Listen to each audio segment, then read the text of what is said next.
কলকাতায় দেখা মিলল স্বৈরাচারের দোসর এমপি মহিউদ্দিন বাচ্চুর প্রমাণ। দেশ টিভির হাতে কতজন ভারতে আত্মগোপনে জানে না সরকারও। ভারতে বসে হাসিনার বক্তৃতা বিবৃতি নয়, অসন্তোষ জানানো হলেও নিরুত্তর দেশটি। সুইজারল্যান্ড কাণ্ডে 2 কূটনীতিকের বিরুদ্ধে ব্যবস্থা।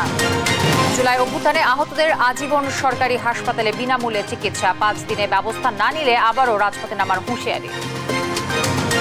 ক্ষমতায় গেলে দ্বিকক্ষ বিশিষ্ট সংসদ প্রতিষ্ঠা করবে বিএনপি। বক্তব্যে তারেক রহমান, অন্তর্ভুক্তিমূলক উদার গণতান্ত্রিক রাষ্ট্র প্রতিষ্ঠাই লক্ষ্য।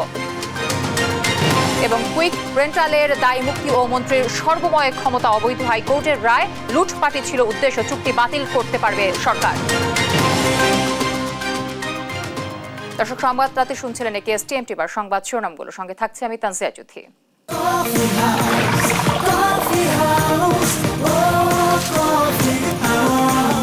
কফি হাউস, প্রতি চুমুকে আড্ডা জমে।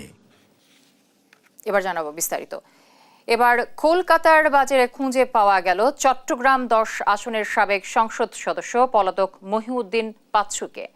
দেশ টিভির হাতে আসা ফুটেজে দেখা যায় বুধবার কলকাতার নিউ মার্কেটের ফুটপাত থেকে ফল কিনছেন স্বৈরাচার দোসর বাচ্চু।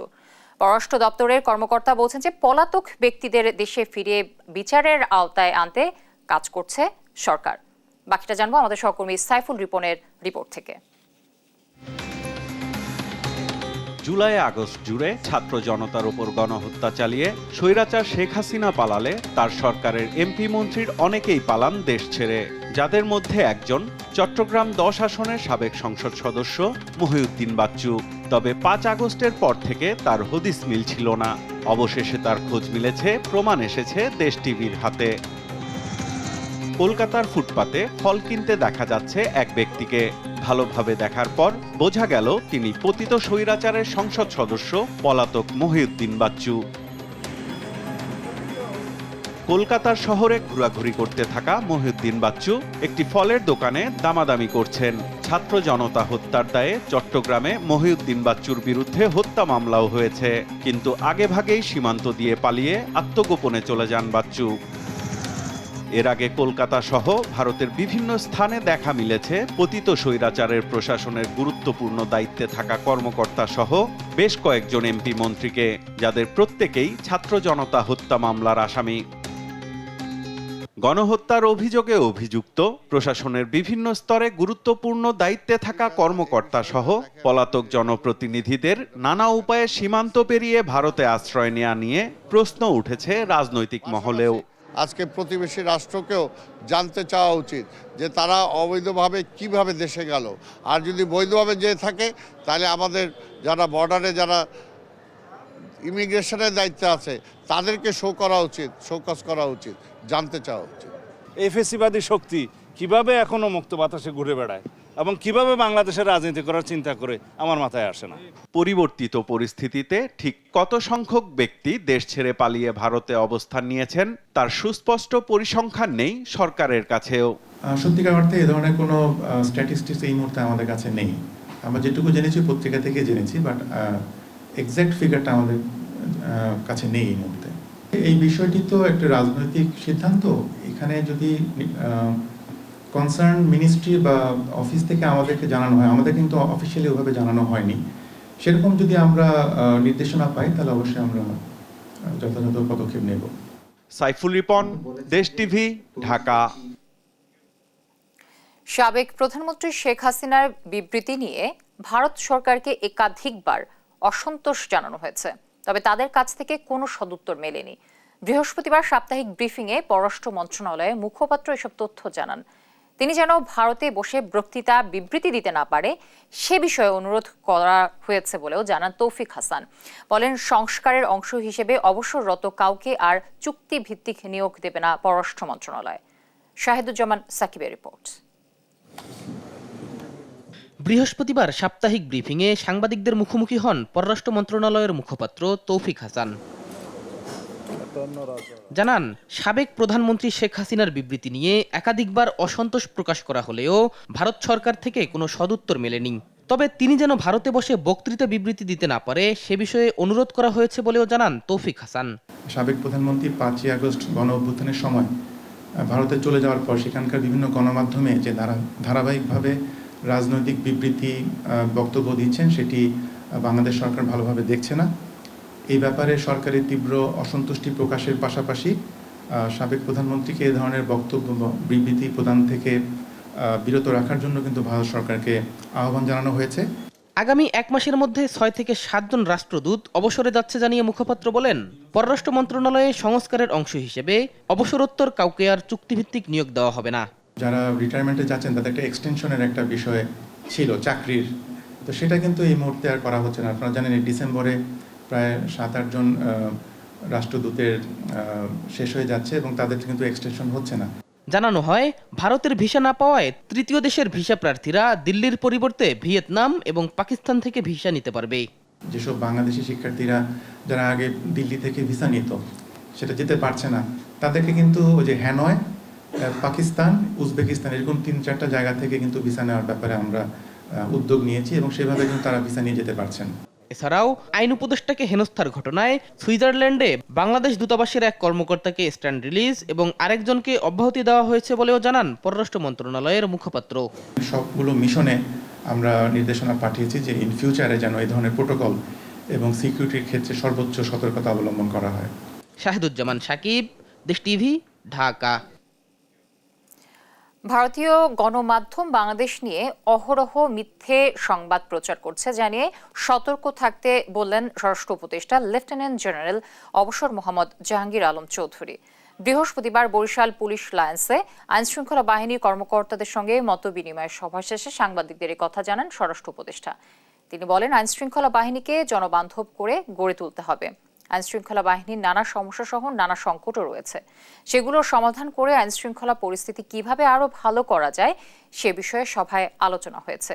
গণ অভ্যুত্থানের পর মামলার বিষয়ে তিনি বলেন, নির্দোষকে কাউকে আসামি করা হলে তাদের বিরুদ্ধে ব্যবস্থা নেওয়া হবে। ভারতীয় গণমাধ্যম ডেইলি আমাদের সম্বন্ধে অপপ্রচার করতেছে। আপনারা এই ব্যাপারে আপনারা সবসময় সজাগ থাকবেন। আমাদের সাংবাদিক ভাইরাও সজাগ আছে। আপনারা তাদের কারেক্ট রিপোর্ট দেন। তারা কিন্তু মিথ্যা রিপোর্ট ডেইলি দিয়ে যাচ্ছে, ডেইলি তারা মিথ্যা রিপোর্ট দিয়ে যাচ্ছে।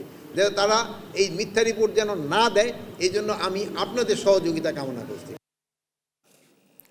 আগামী 5 কর্মদিবসের মধ্যে জুলাই আগস্ট গণ অভ্যুত্থানে আহতদের সুচিকিৎসা এবং পুনর্বাসন নিশ্চিতে রূপরেখা দেবে অন্তর্বর্তী সরকার, জানান প্রধান উপদেষ্টার বিশেষ সহকারী ডক্টর সায়েদুর রহমান। এমনকি আজীবন 24-এর সকল আহত যোদ্ধাদের সরকারি হাসপাতাল থেকে বিনামূল্যে এবং বেসরকারি থেকে আংশিক খরচ দিয়ে চিকিৎসা নিশ্চিত করবে সরকার। তবে নির্ধারিত সময়ের মধ্যে দাবি আদায় না হলে আরও রাজপথে নামার হুঁশিয়ারি দেন আহতরা। বিস্তারিত জান্নাতুল মোহনার রিপোর্টে। আমরা চোখ হারাচ্ছি, কারোর পাও হারাচ্ছে, সবাই আহত। উনি কোথায় ছিল? গণ অভ্যুত্থানে আহতদের আন্দোলনের আগুন জাতীয় অর্থোপেডিক হাসপাতাল ছাড়িয়ে পৌঁছে যায় সচিবালয়ে। সকলের সম্মতিক্রমে আমরা এই কর্মপরিকল্পনা করে তাদের সাথে বসে ডিসকাস করে আমরা সমাধান করব। আর যদি আমাদের যে কর্মপরিকল্পনা সেটা না হয় আমরা আবার রাস্তায় নামব। বেলা 2টার কিছু সময় পর পূর্ব নির্ধারিত সূচি অনুযায়ী সচিবালয়ে আসেন ঢাকার পঙ্গু হাসপাতাল ও চক্ষু বিজ্ঞান ইনস্টিটিউটে চিকিৎসাধীন আহতরা। এর বাইরে অন্যান্য হাসপাতালে চিকিৎসা নেওয়া আহতরাও চলে আসায় তাতে বাধ সাধেন আগের রাতের বিক্ষুব্ধরা। ওখানে বসে আছে, ওনাকে চিনিই না আমরা, যারা আহত যারা আসি তারা তাকে চিনিই না। সে যদি থাকে ওখানে আমরা থাকবো না, তো সে তো আমাদের প্রতিনিধি না। বিকাল 4টায় এক পক্ষ বিক্ষুব্ধ হয়ে হলরুম ত্যাগ করে। দুপক্ষ দীর্ঘক্ষণ বাকবিতণ্ডায় জড়ালে তাদের শান্ত করতে সচিবালয়ে আসেন বৈষম্য বিরোধী ছাত্র আন্দোলনের আহ্বায়ক হাসনাত আব্দুল্লাহ এবং জুলাই স্মৃতি ফাউন্ডেশনের সাধারণ সম্পাদক সার্জিস আলম। আহতদের তোপের মুখে পড়তে হয় তাদেরও। দীর্ঘক্ষণ বৈঠকের পর আহতদের দুপক্ষকে ঐকমত্যে আনতে সক্ষম হন তারা। এ সময় হাসনাত বলেন, আহতদের নিয়ে বিভাজনের রাজনীতি আমরা সন্দেহের চোখে দেখি। আহতকে যারা দলীয়করণ করে, বিভাজিত করে, ব্যক্তি স্বার্থ চরিতার্থ করার কোনো চেষ্টা করে, আমি মনে করি যে তাদের বাংলাদেশ নিয়ে তাদের যে পরবর্তী ভাবনা, এই পরবর্তী ভাবনা প্রশ্নবিদ্ধ। এরপর নাহিদ ইসলাম, আসিফ মাহমুদ, মাহফুজ আলম সহ 6 উপদেষ্টা আহতদের সঙ্গে দাবি দাওয়া নিয়ে বৈঠকে বসেন। তখনও চলে কয়েক দফা বাকবিতণ্ডা। কিছুতেই আশ্বস্ত হচ্ছিলেন না আহতরা। এক পর্যায়ে শান্ত হন তারা। পরে প্রধান উপদেষ্টার বিশেষ সহকারী ডাক্তার সাইদুর রহমান জানান, আহতদের স্বাস্থ্যসেবা নিশ্চিতে যে প্রতিশ্রুতি দেওয়া হলো তা আগামী 5 কর্মদিবসের মধ্যে লিখিত আকারে প্রকাশ করা হবে। সারা জীবন বিনামূল্যে চিকিৎসা পাবেন।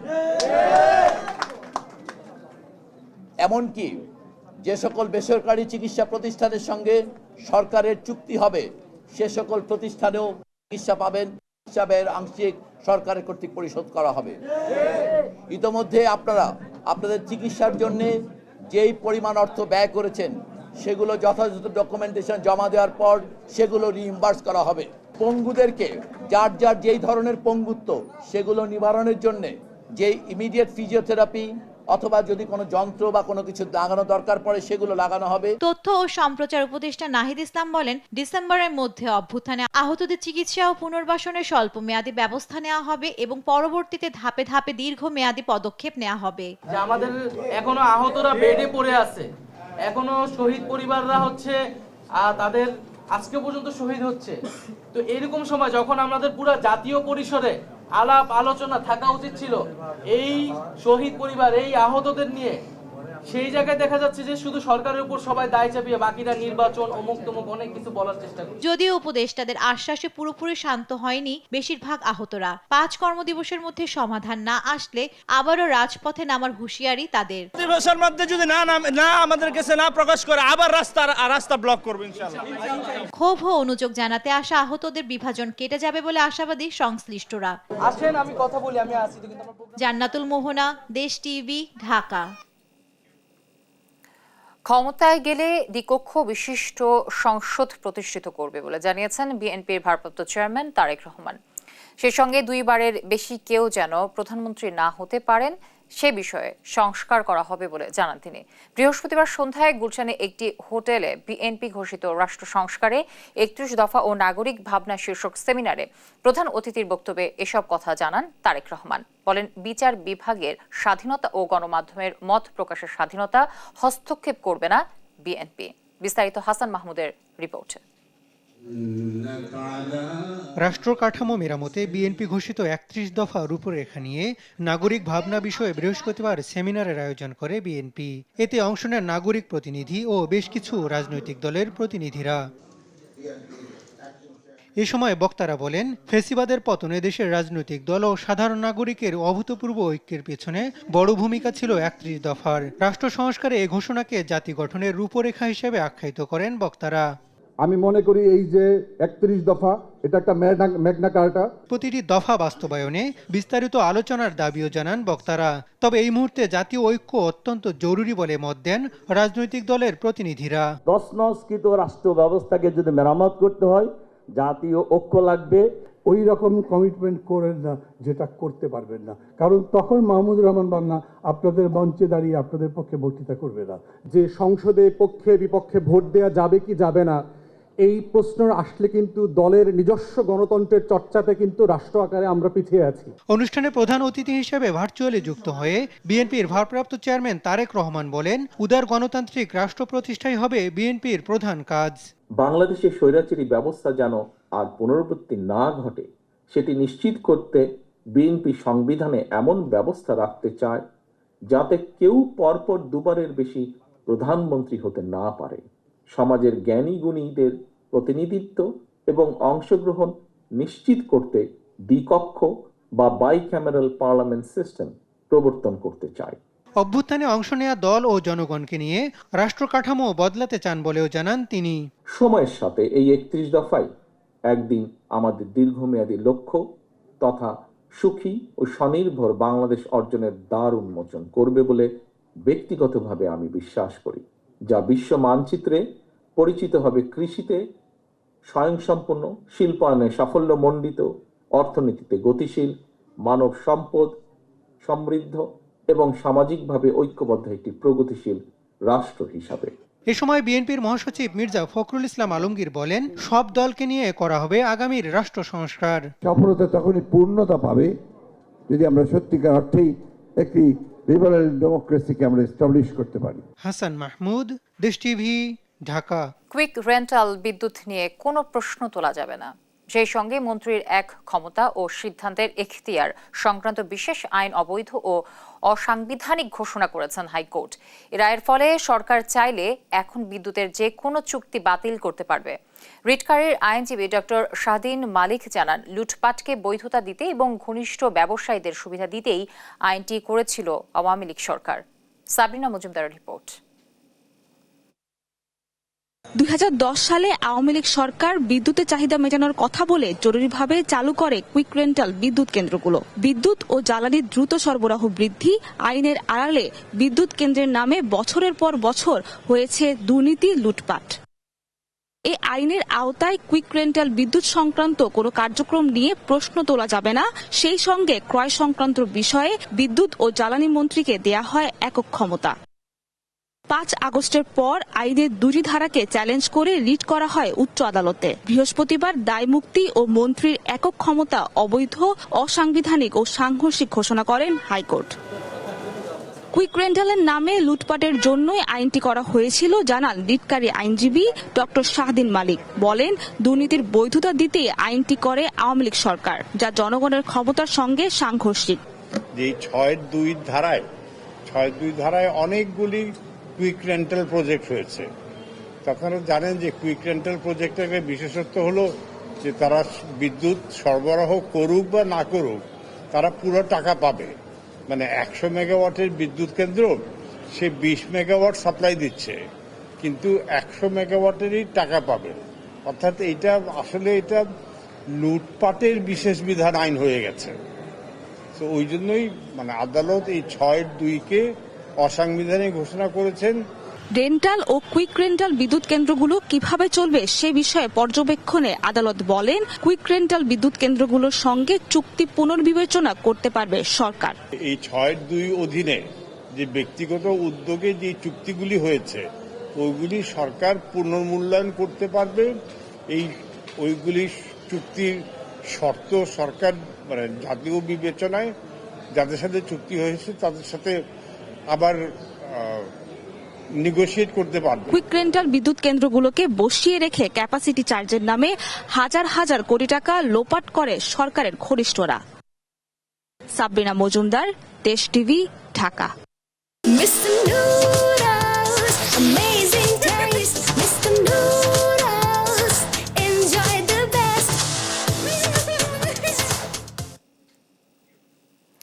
দেশকে আন্তর্জাতিক ষড়যন্ত্র থেকে রক্ষা করতে হবে।